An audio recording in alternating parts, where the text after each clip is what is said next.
आज जी चूक माझ्यापासून झाली ती चूक तुमच्या सोबत व्हायला नको, त्यासाठी ब्लॉग शेवटपर्यंत बघा. तर जयशंकर मित्रांनो, मी तुमच्या सर्वांचा लाडका हर्षद शेवाळे. सकाळी आपल्या राधाला उन्हाळ्यामुळे ताण लागून गेली होती. मक्का तिला पाणी पाजायला घेऊन जायचं होतं. आता तुम्ही म्हणणार ही राधा कोण आहे? तर ही माझ्या मागे जी चालते तिचं नाव राधा आहे. राधाला पाणी पाजलं गेलं, मग काय म्हशीला पण पाणी पाजून दिलं. आणि म्हैस म्हणत होती तिला कुंडीवर पाणी पाजायला घेऊन जातो, मला तर खूटवरच पाणी पाजतोय. मग मी म्हशीकडे पण बाकीच्या ढोरांना सांगून दिलं, ये भी मेरी गलती है. बात तो सही है. त्यानंतर दुपारी झोपून उठल्यानंतर मी आणि भाऊ निघालो होतो भीमदऱ्यात, म्हणजे आपल्या दुसऱ्या मळ्यात. मग काय भीमदऱ्यात येऊन लागलो, कारण की आपल्याला या लहान डाळिंबाला आज पाणी लावायचं होतं. आणि कधीच आपल्या डाळिंबांना पाणी नव्हतं म्हणून कॉक बंदच करून ठेवले होते. मग काय हर्षद शेवाळे निघाला कॉक चालू करायला जाण्यासाठी. आणि कॉक चालू करण्याची नवीन टेक्निक निघली, ती तुम्ही पाहून घ्या. अरे साला ये सब कैसे सीख गया रे?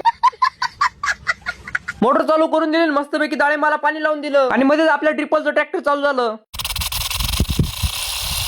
आणि घरी आल्यानंतर मी आणि काका निघालो सटाण्याला जाण्यासाठी, कारण की सटाण्याला जाऊन आपल्याला सीईटीच्या पेपरचं हॉल तिकीट काढायचं होतं. आणि माझ्या हॉल तिकीट मध्ये तर काही चूक झाली नाही. आणि माझ्या हॉल तिकीट मध्ये काही चूक नाही तर तुमच्याही हॉल तिकीट मध्ये चूक नसेल. आणि ब्लॉग आवडला असेल तर फॉलो करूनच घ्या.